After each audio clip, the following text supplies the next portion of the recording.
El embargo no es la razón de este desastre de la dictadura en Cuba. ¿Cómo están amigos? Bienvenidos a Noticias Importantes. Comenzamos. Cada día son más los cubanos que comprenden que el embargo no es el problema medular que nos aqueja. Un fallo histórico en el Tribunal del Estado de Florida ha hecho valer por primera vez el título 3 de la ley Helms-Burton en favor de los antiguos propietarios de los terrenos, donde hoy se levanta la fábrica de cemento Karl Marx en la ciudad de Cienfuegos. La multinacional suiza Lafarge-Holcim ha llegado a un acuerdo millonario con una de las partes demandantes en compensación por los daños económicos sufridos a raíz de la confiscación de sus tierras tras la llegada del dictador Fidel Castro al poder en 1959. La victoria no solo ha hecho renacer las esperanzas de cientos de empresas que mantienen una demanda oficial contra las expropiaciones, sino que hace prácticamente imposible para la administración Biden poner el espinoso título 3 de la ley Helms-Burton en moratoria, una decisión con la cual contaba el régimen de la dictadura, que ahora ve con inquietud la posibilidad de que se produzcan otros fallos en beneficio de los dueños de las propiedades robadas, lo cual conspiraría contra la inversión extranjera en la isla, una de las estrategias más socorridas por el castrismo para mantenerse a flote.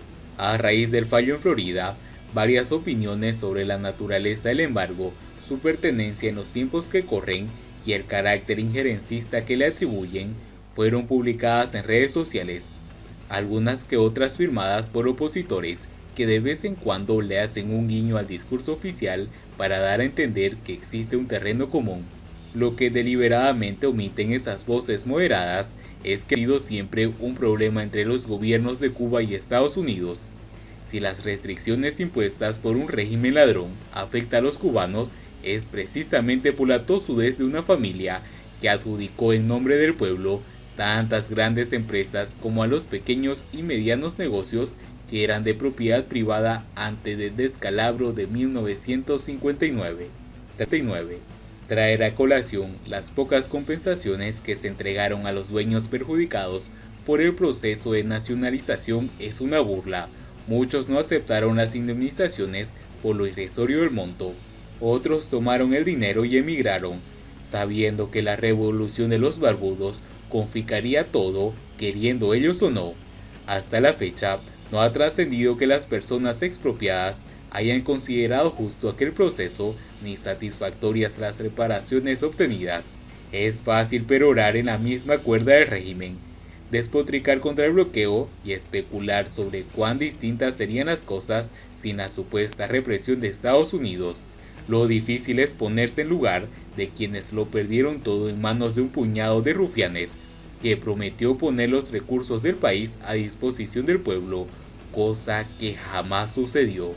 Para entender las razones del embargo, hay que pensar cómo los desvalijados a partir de 1959, desde el propietario de un gran latifundio hasta el dueño de una pequeña barbería del pueblo, gente que al dolor de verse en la miseria, obligada al exilio la mayoría, tuvo que añadir la certeza de haber sido engañada.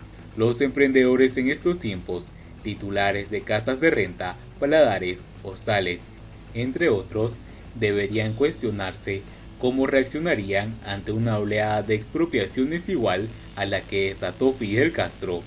Ninguna de las empresas expropiadas en los primeros años del triunfo ha respondido jamás a los intereses del pueblo cubano, que 60 años después apenas se beneficia de un patrimonio agrícola arruinado por la falta de inversiones y los absurdos planes productivos que los burócratas le imponen a los campesinos.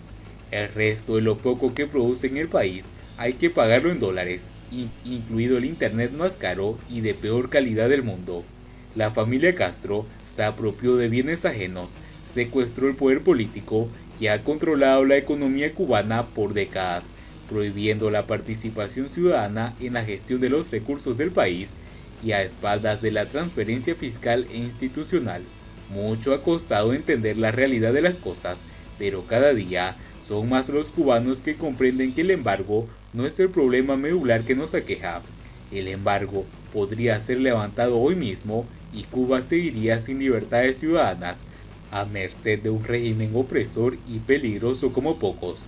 Castro no menciona que el bloqueo exime al sector privado, donde reside el potencial necesario para reconstruir esta gran nación. Es el régimen quien prohíbe a los emprendedores desarrollar sus negocios y trabajar en función de cubrir la demanda interna, respetándole el derecho a exportar el remanente de sus producciones. Son las leyes cubanas las que le impiden al sector privado prosperar sin trabas, generar empleos y contribuir al bienestar social. El embargo desaparecerá cuando la dictadura dé pasos concretos hacia la democracia, no antes. Si la emigración es suficientemente buena para mantenerse con remesas, una economía llena de parches, también lo va a ser para fluir sobre un futuro político de la nación, y en tal sentido, tiene muy claro que mientras se mantenga el actual estado de las cosas, cualquier concesión sería un total error. Los recientes acontecimientos han demostrado que el castrismo no quiere diálogo.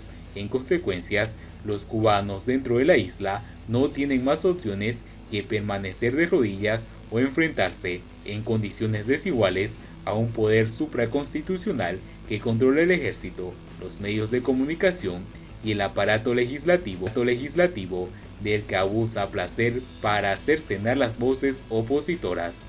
El embargo es el único que mantiene al régimen maniatado en sus propósitos expansionistas.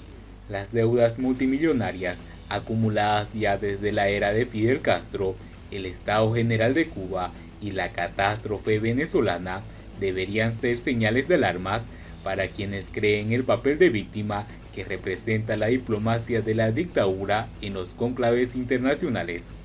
Las dictaduras no se derrotan con dinero. Los que quieren insistir en el diálogo están en todo su derecho. Los que alientan invasiones y anexiones no están siendo objetivos, ni humanos, ni coherentes con la historia de la patria. Pero los que reclaman el cese del embargo y evitan condenar el carácter dictatorial del gobierno cubano, así como su responsabilidad en el desastre nacional, son cómplices de una tragedia desangrando a Cuba en todos los frentes. Una tragedia que se aproxima aceleradamente al que no tiene punto de retorno. Y bien amigos, así vamos terminando las noticias importantes del día de hoy.